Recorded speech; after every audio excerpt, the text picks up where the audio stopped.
forsaking God, give us a king. And it came to pass, when Samuel was old, that he made his sons judges over Israel. Now the name of his firstborn was Joel, and the name of his second Abiah, and they were judges in Beersheba. And the sons walked not in his ways, but turned aside after lucre, and took bribes, and perverted judgment. Then all the elders of Israel gathered themselves together, and came to Samuel unto Ramah, and said unto him, Behold, thou art old, walk not in thy ways. Now make us a king to judge us like all the nations. But the thing displeased Samuel when they said, Give us a king to judge us. And Samuel prayed unto the Lord. And the Lord said unto Samuel, Hearken unto the voice of the people in all that they say unto thee. For they have not rejected thee, but they have rejected me, that I should not reign over them, according to all the works which they have done since the day that I brought them out of Egypt, even unto this day, wherewith they have forsaken me, and served other gods, so do they also unto thee. Now therefore hearken unto their voice, howbeit yet protest solemnly unto them, and show them the manner of the king that shall reign over them. Samuel told all the words of the Lord unto the people that asked of him a king. And he said, This will be the manner of the king that shall reign over you.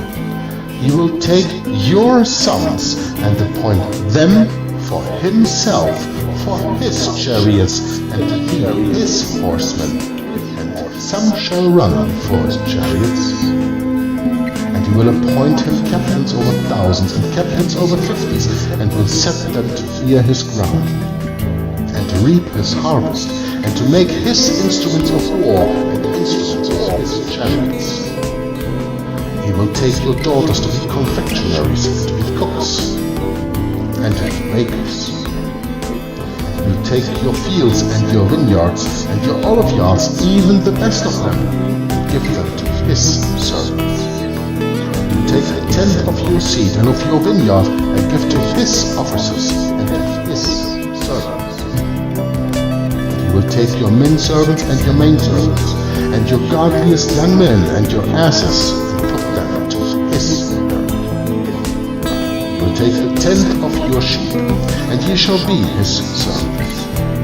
Ye shall cry out in that day because of your king, which he shall have chosen you, and the Lord shall not hear you. Nevertheless, the people refused to obey the voice of Samuel, and they said, Nay, but we will have a king over us, that we may also be like all the nations, and that our king may judge us, and go out before us, and fight our battles. And Samuel heard all the words of the people, and he rehearsed them in the ears of the Lord.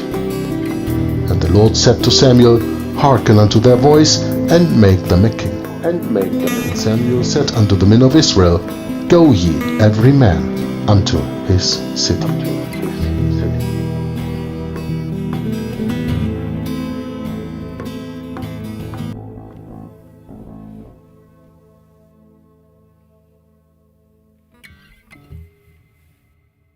Hello and welcome everybody to a new video from Jörg, Joggler66, Hour of the Truth. Today, on a wonderful, incredible, sunny Sabbath day, Saturday, the 20th of October 2018, we still have about today 50 degrees only, but in the week we had up to 70 degrees. To mid-October, this is just incredible. The summer just don't want to end, and I love it.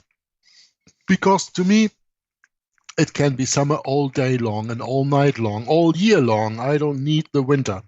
Really, I don't.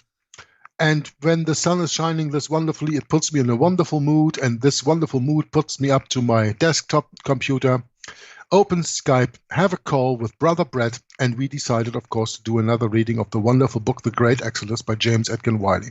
The fourth reading today, which, again, I have to excuse myself, I did not have any time to prepare, not even a sentence before that, so I'm reading this book cold, yeah?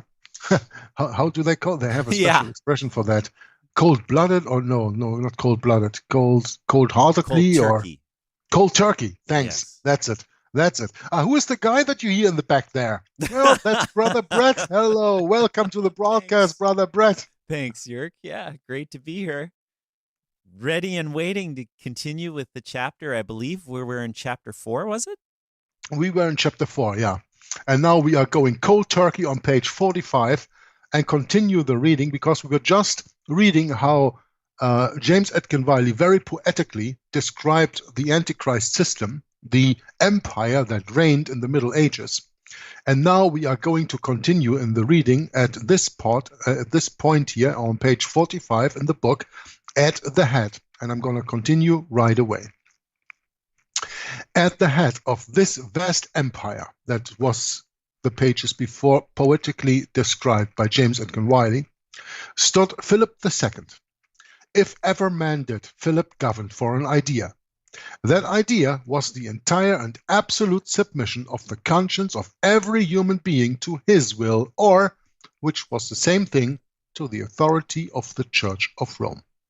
Quote, "The Church alone is Lord of the conscience," unquote. Well, every Bible-believing Christian, of course, disagrees here and has to shout out, "No, that is not biblical doctrine. Our Creator, God, is the Lord of our conscience," and that is what Martin Luther stated when he was in Worms defending his writings. And he could not go against conscience and plain reason. The Church alone is the Lord of the conscience? No, God alone is the Church of the conscience, is the Lord of the conscience. And this is where you see, of course, that the Roman Catholic Church is the absolute adversary of Jesus Christ. Such, the author says, was the theorem, the truth of which Philip undertook to demonstrate. This theorem was with Philip the sum of all wisdom. Out of it, the Spanish king infallibly held must grow the order of the world, the prosperity of states, and the happiness here and hereafter for every individual. The magnificent Spanish monarchy became but the embodiment of this idea, and the whole administration of government the machinery for carrying it into effect. That this idea was true, and that it would conquer, Philip never for a moment even doubted. And indeed, why should it not, seeing it was backed by the armies, the fleets, the statesmanship, the policy, and the whole power of the Spanish monarchy? Well, the long centuries must try.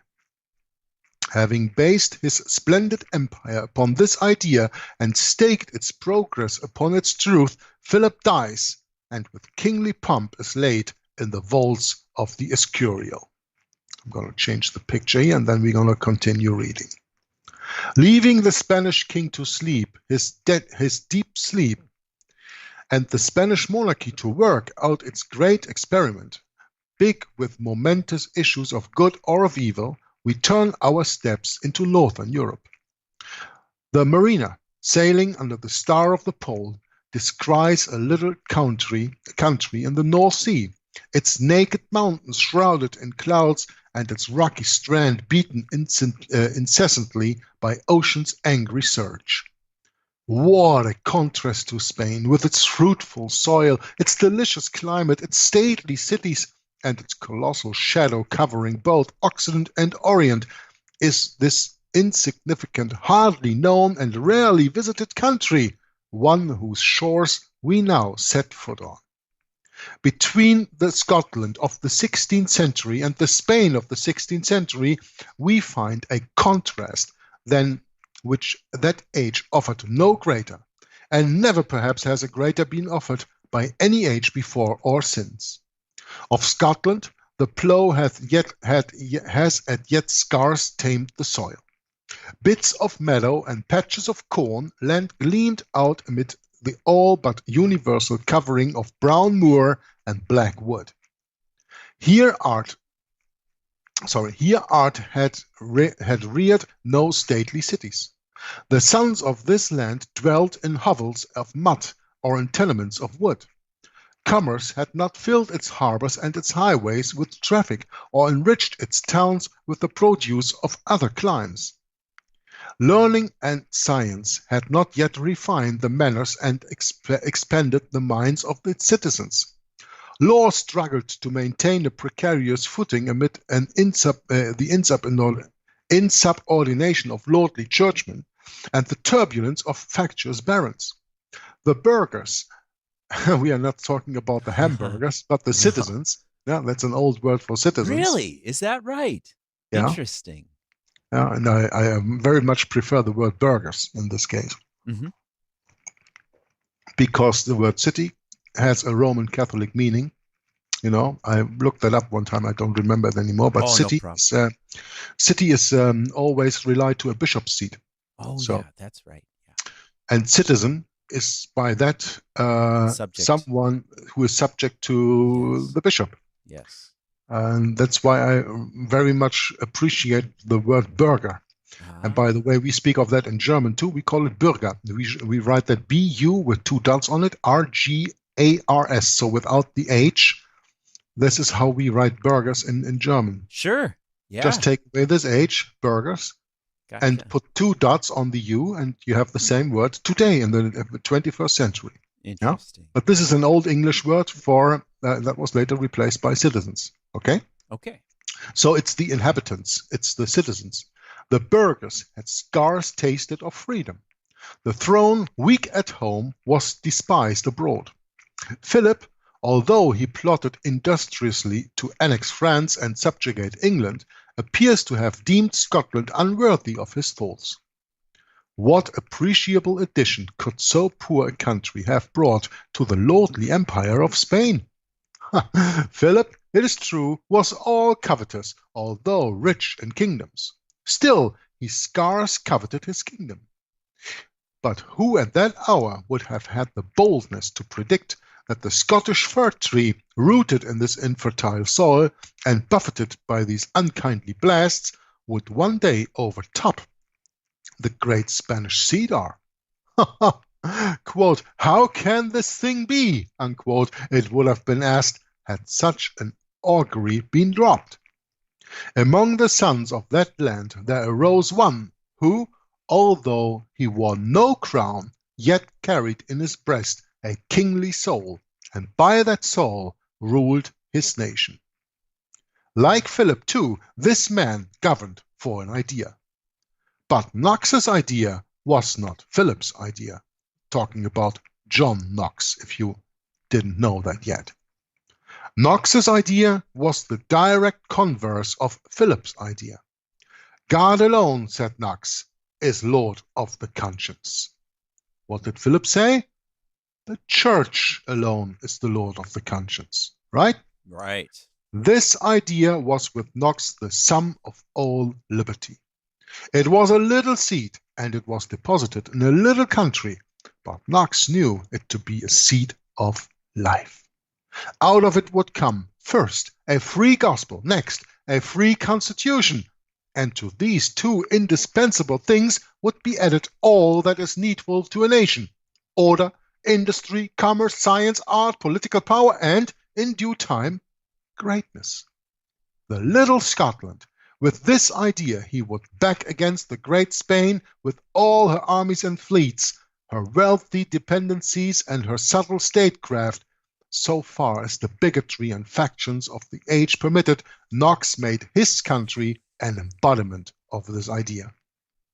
Upon it did he frame its organization. Upon it did he stake its existence as an independent state. And, having done so, Knox died. And, amid signs of sorrow, unostentatious but deep, was laid in the grave. 300 years pass over Europe. It is the middle of the 19th century. The papal world is rocking to and fro by the successive shocks of a great revolution. By the way, interesting choice of words. The papal world is rocking to and fro, because in the Bible we read that Satan is walking in the earth to and fro, seeking whom he can devour, right? Right. Very interesting. Now Philip feels it in the vaults of the Escurial and quits his tomb. Knox too rises from his grave, now for the proof of the 2 ideas. Clearing his eyes from the dust of the sepulchre, Philip looks around on the dominions he once governed. He surveys once more the scene of his former grandeur. What is this which he sees? Is this his once magnificent Spain? Or does he just dream? Is it a reality? Or is it some hideous phantom of the grave that marks his sight? He would see that mighty empire on whose vast dominion the sun never set. Surely this cannot be it, shriveled up into the naked, barren, and depopulated provinces lying betwixt the Pyrenees and the sea. He would see his princely cities. Once he counted them by hundreds. They were the abodes of industry and skill, the emporiums of riches and the homes of elegance. Where and what are they now? Blots on the soil, which they once adorned. Decay and ruin have stricken them. Reeking with filth, steaming with poisonous stenches, they are the haunts of vice, the nests of idleness, and the lairs of beggary. He would see the unrivaled cultivation that covered those plains on which the trees and shrubs of Europe were mingled with the aromatic flowers of the East. Those olive groves, those citron and orange gardens, from which queenly cities looked forth, and where villages clustered by hundreds, walled around from the breath of tempest by their grand sierras. Sierra is a desert. Instead of this proud spectacle, so instead of all these blooming fields, you have grand sierras, great deserts, okay? Instead of this proud spectacle, there meets his astonished eye dreary wastes where no rivulet flows, where no flower blooms, where no tree gives its shadow, and where the heart is uncheered by the sight of man or of man's dwelling. The desert extends over a full half of this once richly cultivated soil. In this unhappy land, industry has lost its skill, art has forgot its cunning, and science has extinguished her lamp. To this shore there comes not now the richly freighted galleon. The harbors of Spain are choked up. Into her marts are poured no longer the corn of Lombardy, the rich fabrics of the Netherlands, the gold and silver of Peru, the haughty hidalgos, the haughty hidalgos and conquerors of the 16th century have sunk into brigands, beggars, and monks. Philip's descendants are contempted for their vices and pitied for their weakness. His throne is a byword among the nations by whom it was once obeyed. Historians are searching his archives, reading his letters, and bringing forth from a darkness which the Spanish king had hoped would be eternal, the record of the intrigues, the hypocrisies, and the crimes by which he sought to prop up his power. Philip beholds all this, and there gathers on his dreary visage a deeper blackness than on the day when he was told of the destruction of his invincible armada. Surely, he exclaims, the judgment has set. Surely the books have been opened. This is the great day of the wrath of the Lamb. Let me flee to the walls of the Escurial. Let me hide myself forever in the tomb. Just a second, I have to take a sip of coffee here. Please do. Now, Philip had staked his empire upon the truth of his theorem. That theorem, as we have said, was the entire and unqualified submission to the conscience of every man upon the earth to the authority of the Church, the Roman Catholic Church. The Church was to think for all. The Church was to believe for all. And whoever should maintain as false what she defined to be true was to be burned alive in this world and consigned to eternal damnation in the next. This was Philip's maxim of government. If true, this maxim would raise Spain to a yet dizzier height of wealth and power. If false, it could not fail to smite the very roots of its prosperity and glory. From that hour that Spain adopted this dogma, her course was downwards, and ever downwards.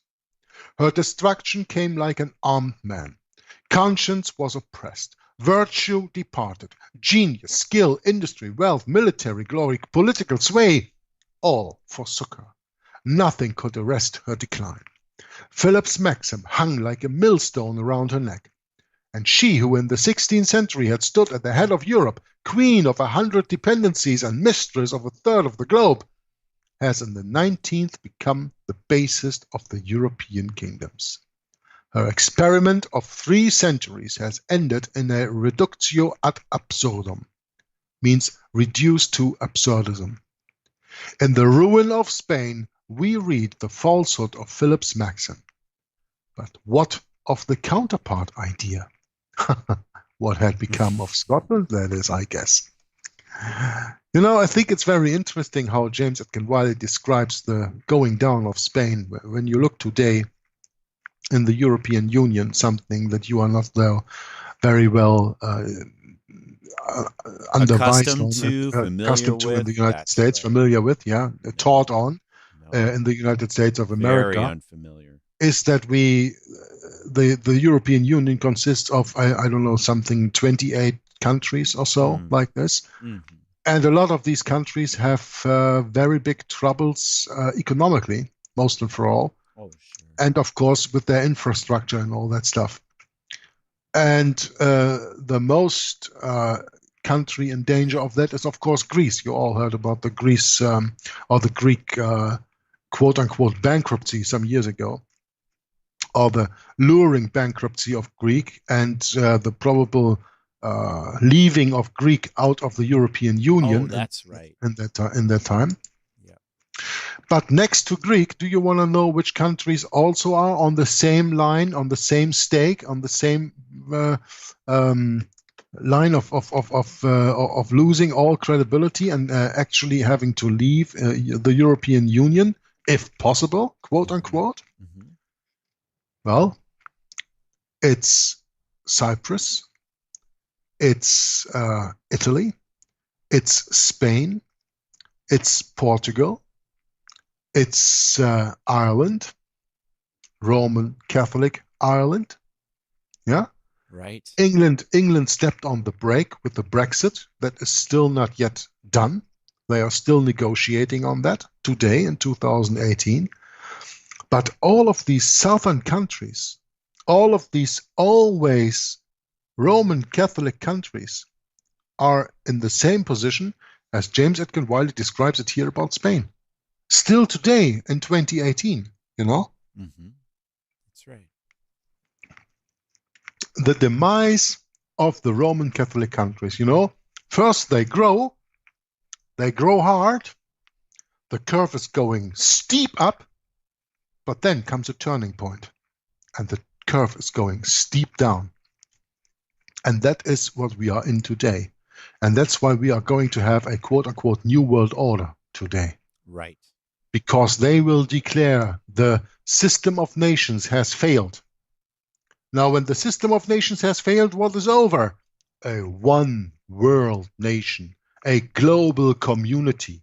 Yeah. Where we have a one world religion and a one world government and a one world military and a one world everything. You know, this is really reminding me of something I gotta say. You're reminding me of the ending of our president here in the United States here, Donald Trump, when he spoke at the Al Smith dinner in 2016, the very ending of his speech.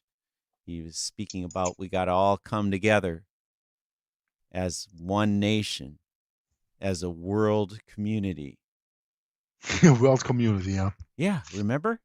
Yeah. That's a good that you remember that, Bret. I'll never forget it. And you know, that's the thing. These Trump supporters don't want to hear it. You know, but you know, by voting for this system, you're giving it complacency. Oh, yes, you have the right to rule us poor serfs. Well, you know, Bret, this is interesting that you bring that up. You know that I'm always against politics. Yeah, I know that. And some people on my channel sometimes even ask the question, where does the Bible say that politics is evil? Where does the Bible say that we should not engage in politics? I didn't have an answer to that. Yeah. But then, a few days ago, it came to me, the Holy Ghost spoke to me. And he said, just read Revelation chapter 17, verse 2. Oh. And what is that? Remind me. Now, what does Revelation chapter 17, verse 1 and 2 say? And there came one of the 7 angels which had the 7 vials, and talked with me, saying unto me, Come hither, I will show unto thee the judgment of the great whore that sitteth upon many waters, with whom the kings of the earth have committed fornication, and the inhabitants of the earth have been made drunk with the wine of her fornication. Now, correct me if I'm wrong, but when I engage into politics, I serve the king who is fornicating with the whore of Revelation. Absolutely right. That's exactly how I see it too, brother. And if that is not the point to not engage in politics here in this world, then I don't know whatever will be a point of that. That's right. You know? You cannot serve 2 masters. No, you cannot. No. But you know, it's one of those things, you know, it's really hard for people to come to this realization on their own, I think. It's really humbling, isn't it? It is. I always knew from my gut that I was right when I told the people to get out of politics, but I didn't know where to find that in the Bible. I mean, I just didn't see the connection. And then all of a sudden it said, well, Jörg, it's right there. Revelation 17, verse 2. Yeah, that's right. When the kings of this world commit fornication with the whore of Babylon, and you serve the king, means that you are serving in politics, then you are part of that system, and then you are with the whore and not with the Lamb of God. Yep. It's easy, you know, but that's what the Bible is. The Bible is so simple. The Bible is so easy that we often tend to look over it, look over the right answer. Well, because we always look for it in complicated ways, and the Bible speaks to us in easy ways, right? It does. It does. Take my yoke upon you. It's easy. You know, the Lord said his yoke is easy. It's not hard. Right.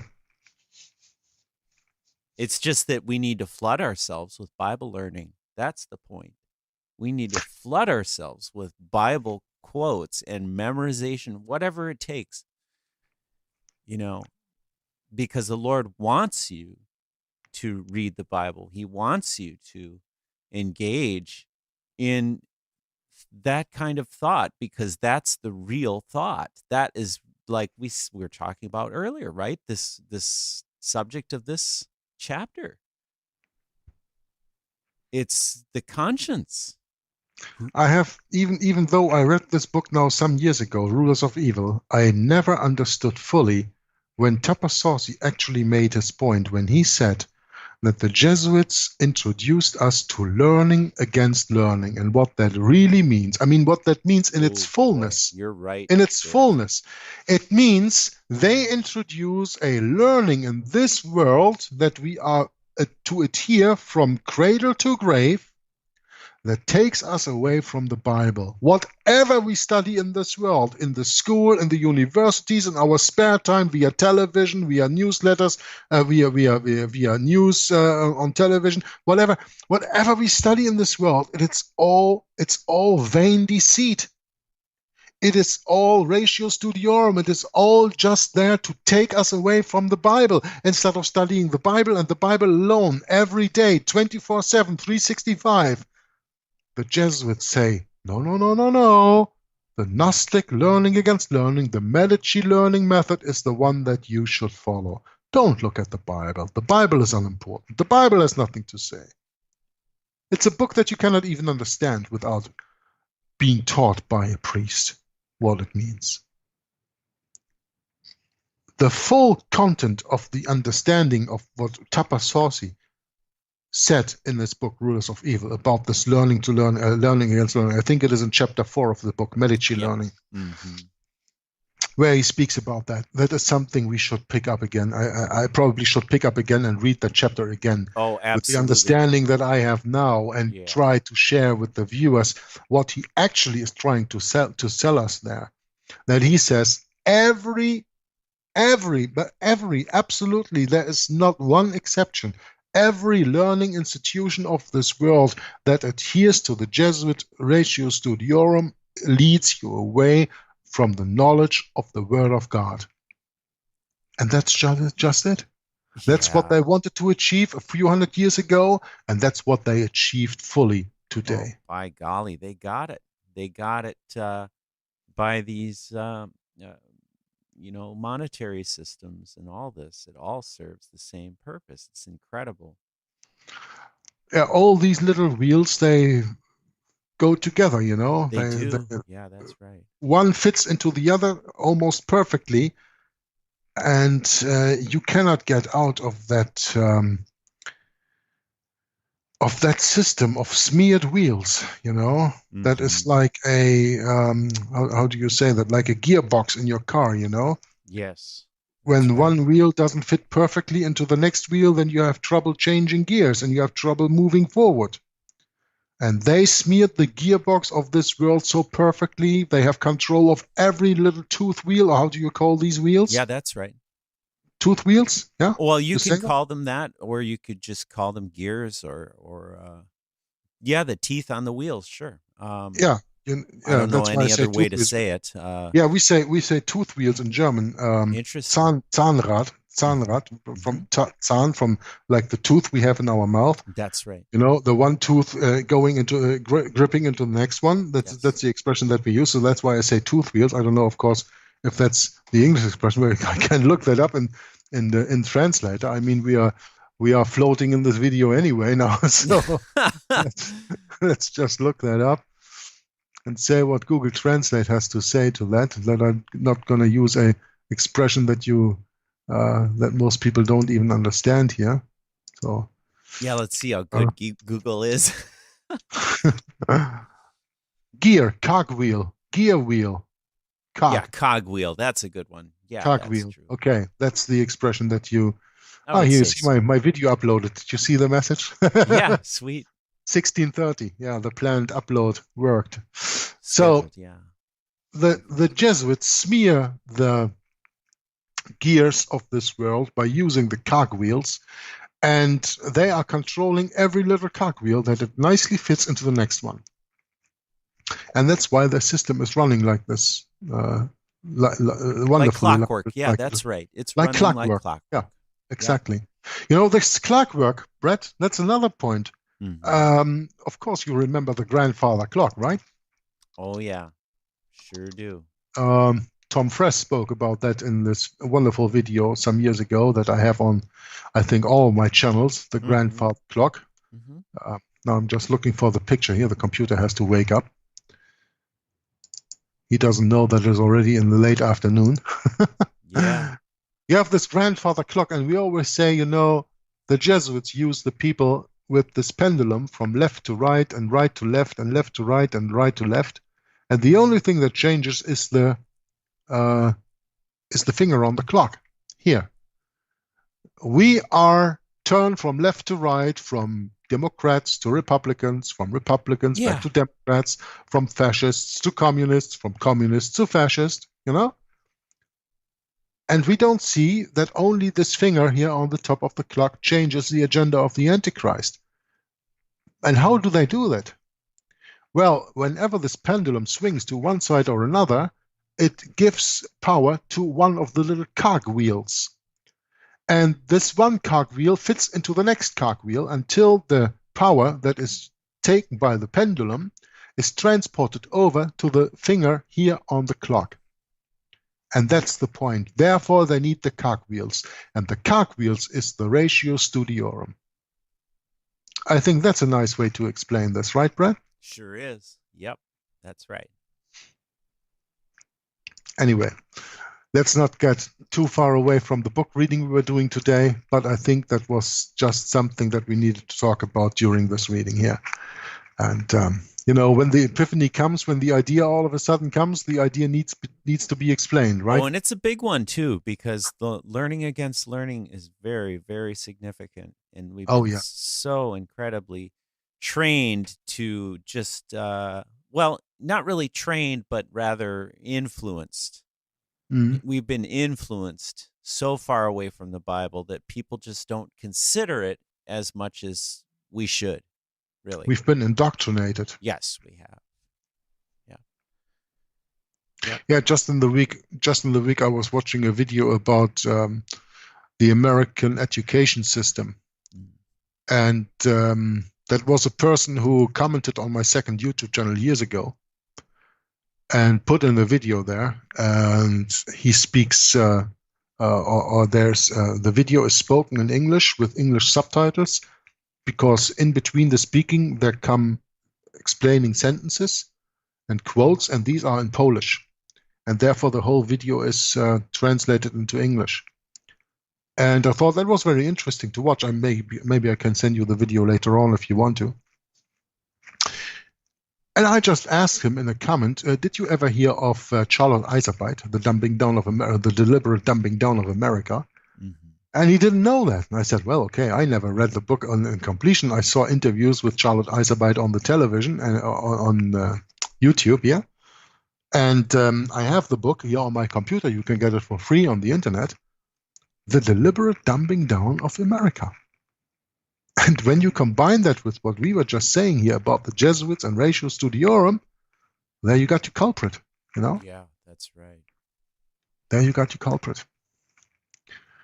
Anyway, I want to continue in the book, and James Edgar Wylie just painted a wonderful picture for us to understand here about what happened to Spain, and as I told you, what actually happened to all these southern nations in Europe today.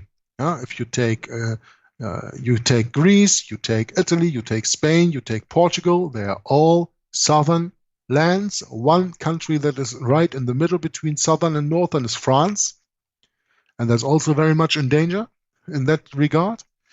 And those are the countries that will eventually bring the New World Order into existence, over here at least.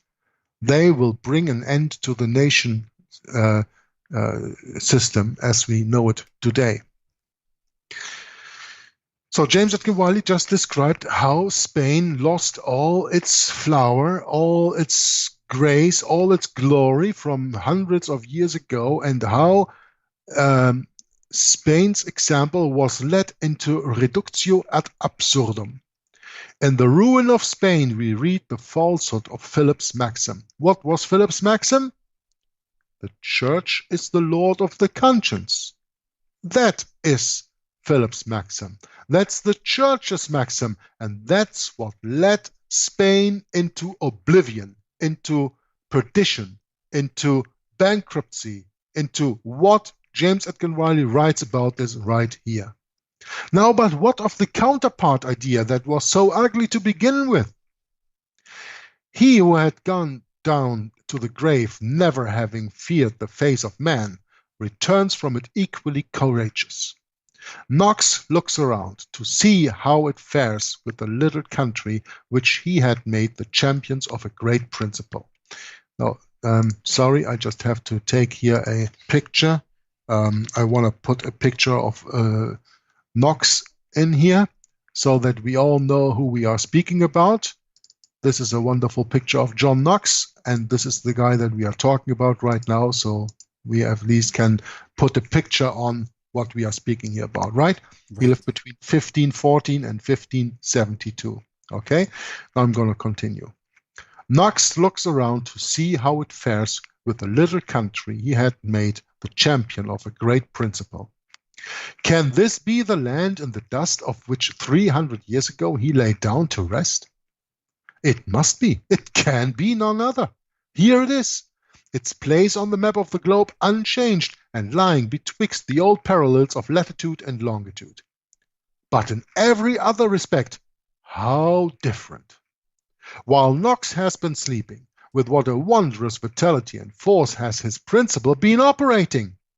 It has come upon Scotland like the unseen yet resistless powers of spring, driving before it the rigidity and darkness of winter, and cleansing, renewing, and beautifying the whole face of the land and the whole face of society.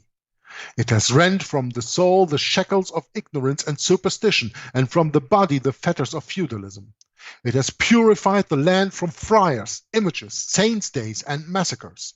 Cowls, cords, beads, and crosses, with their inseparable attendants, idleness, degradation, and filth, have all disappeared.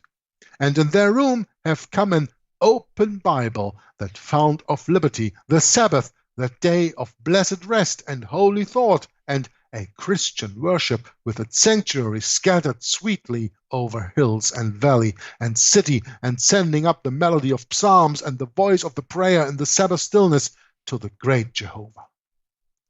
Beginning here, the silent but mighty principle has penetrated downwards into every department of the nation's life and the nation's action, vivifying and transforming it. Amid the storms of the North Sea, it has created an isle of beauty. At the extremities of Europe, it has opened a fountain of civilization. Where the deep darkness of an ancient barbarism brooded, the lamp of science and of letters now burns. The brown moor has given place to fields of golden grain. The morass has been converted into rich pasture lands.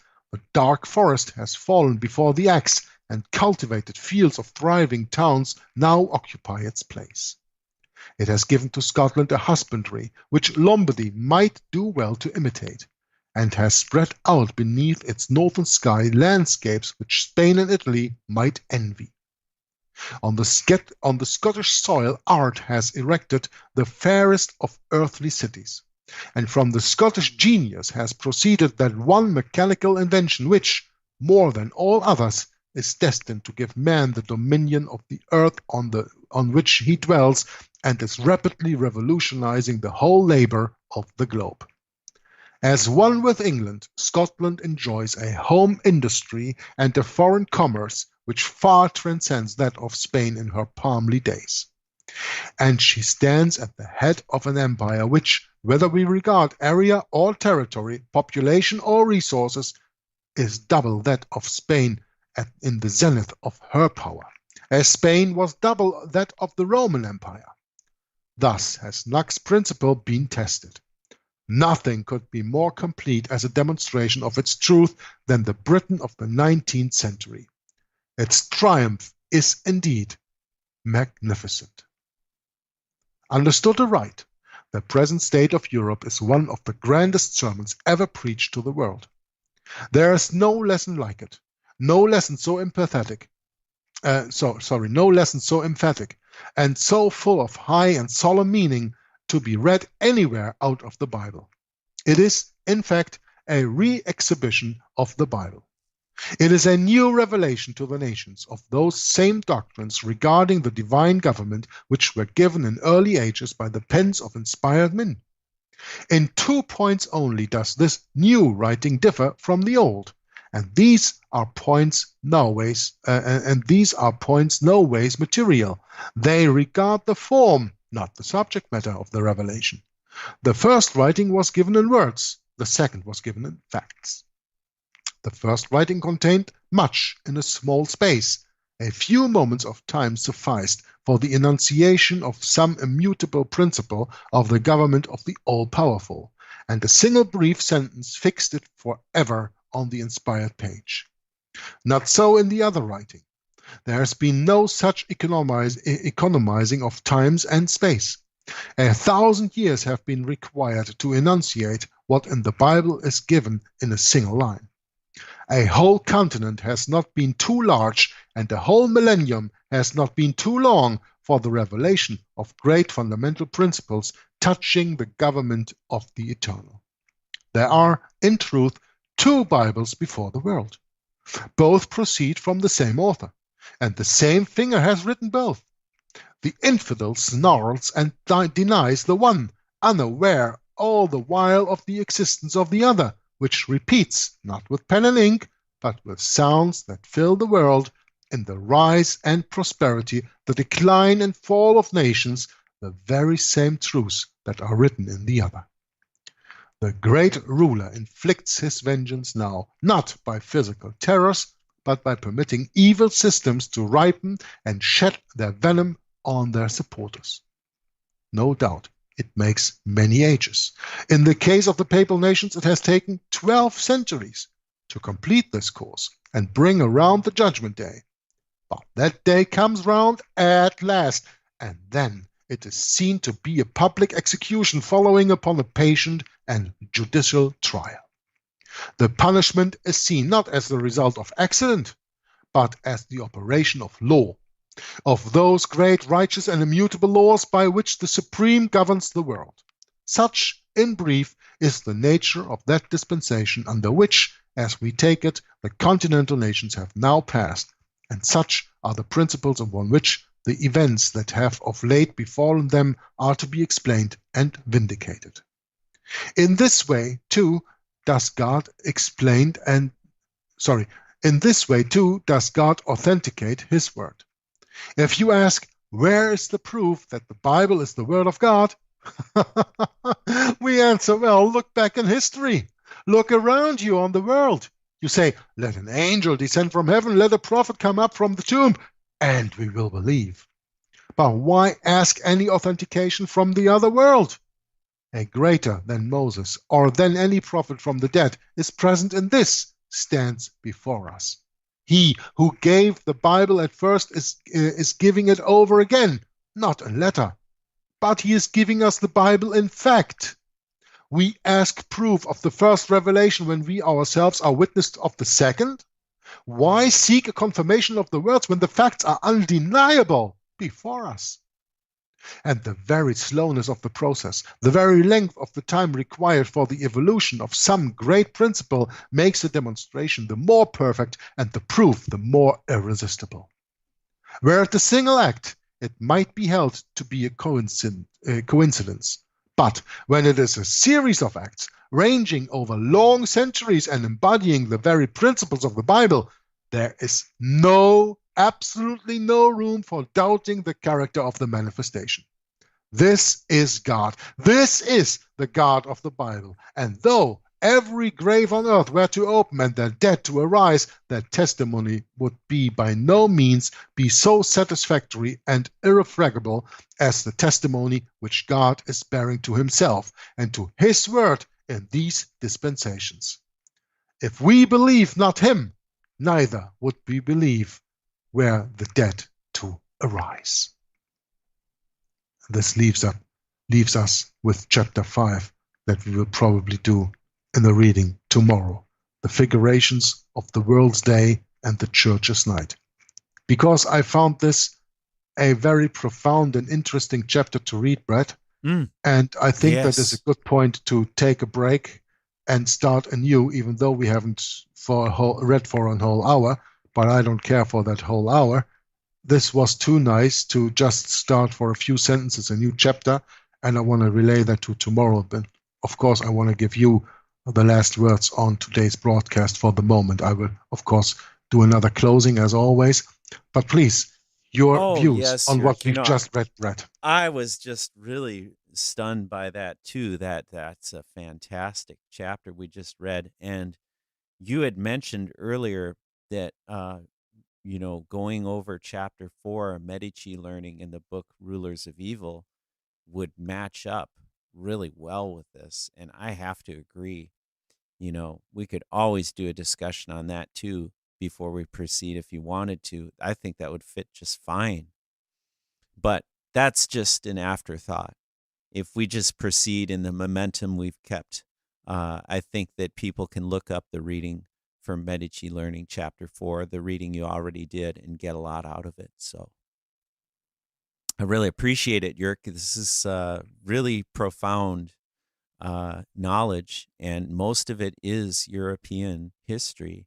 And this is the very subjects that have been, swept under the rug and hidden from us in every institution. So I think it's very important to continue in this. So looking real forward to tomorrow then, Jörg. Well, you just made an interesting point by this Rulers of Evil. And, this PDF is just right here. I'm going to open that up right now here. Miss, well, yeah.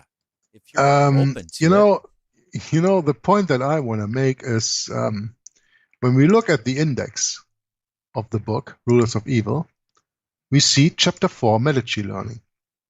Okay? We were just reading chapter 4 in James Atkin Wylie's The Great Exodus, chapter 4. Yeah, that's right. Don't tell me that as a coincidence. That's right. I think this is probably even the divine finger pointing us to it from, Jörg, correct what you did in the reading of Rulers of Evil at that time and read Rulers of Evil chapter 4 again in the light that you understand it today, a few years after I read it for the first time. Yes. And in the same light that you now read chapter 4 of The Great Exodus of James Atkin Wylie. Mm-hmm. So I'm not saying that we have to do that directly tomorrow. We can also continue in the book.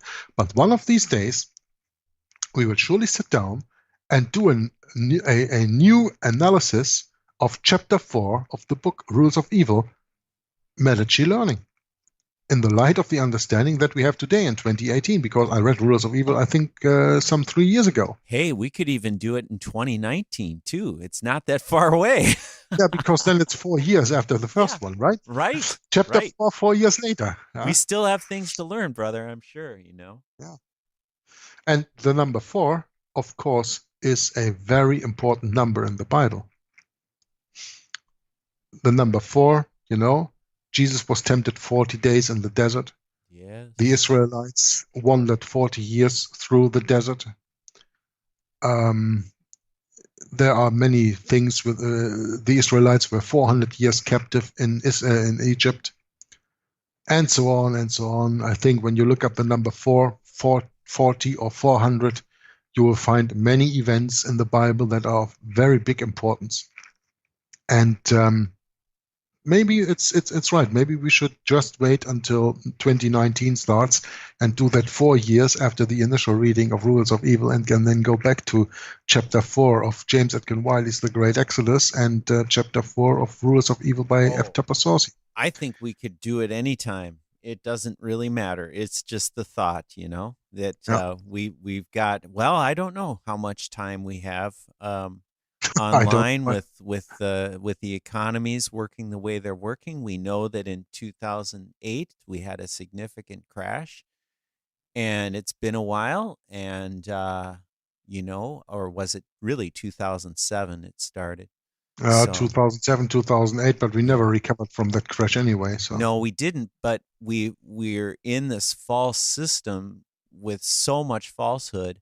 I guess it could crash any time, realistically. I mean, all it takes is one major event and triggers, these landslides. And we know how precarious this financial system is now. The system keeps us in perpetual danger and economic crisis because it controls the danger and the crisis, Bret. I think that's right. The point. Exactly. Yeah, to bring this down. Yep. Okay, so today that was the 20th of October, and we are going back together tomorrow on the 21st on a Sunday afternoon at 4 o'clock my time, 9 o'clock your time, when you have had your coffee and have woken up, I hope. Yeah. And join me in the reading tomorrow, and then we will start chapter 5, and maybe we will also have Brother Michael with us on, who is probably joining us tomorrow. He told me that the possibility was about, I think, 70 to 80% that he could join us tomorrow. Then he will do that. And for the rest, I would say thank you, Bret, for doing the reading with me today. Thank you for your input. And thank you for inviting me in. And I enjoyed very much the reading today. And sometimes I just say, how is that possible that I haven't even read it? And then I read it so well. I mean, today it was much better than the readings before. And I hope the Holy Spirit will lead me into all truths and will lead me into a good reading like I did today for tomorrow too, so that for you it is enjoyable to listen to this and to learn from this and to study from this.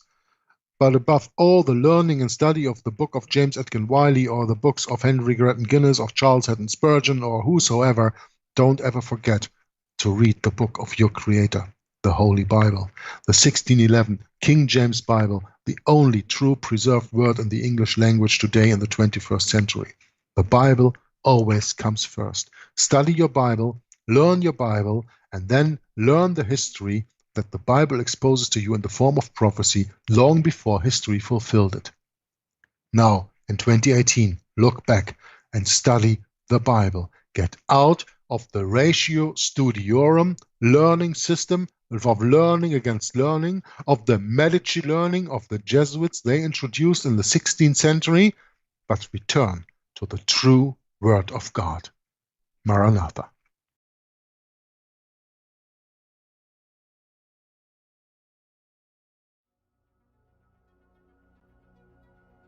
We were on the way back from London on a jet plane, and there was a man dressed in a uniform like the Catholic priests wear, and he was conducting himself not like a priest you'd see in a movie, very friendly. He was a very sophisticated type man, and people could sense that.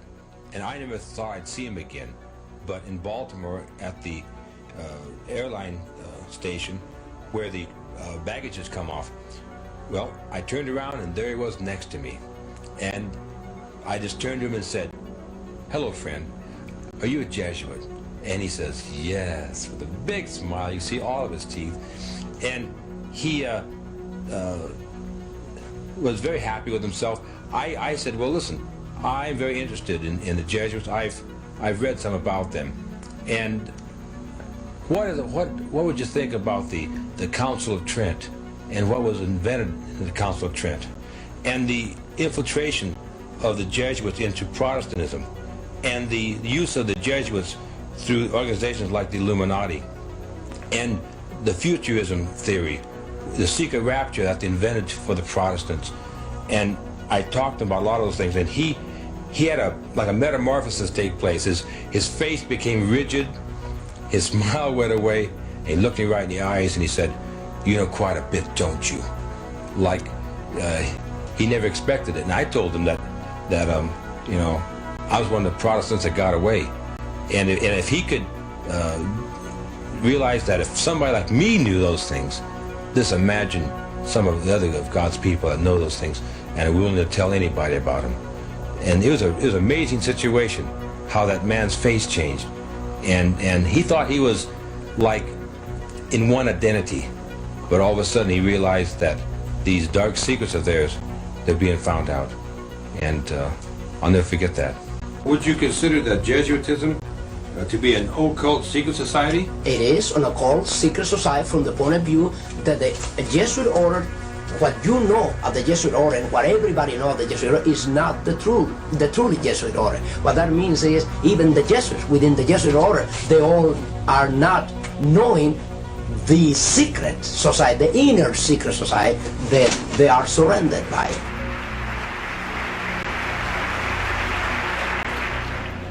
I would like to think that the reason for this is that I too am a son of this great continent from which we have all received so much and toward which we share a common responsibility.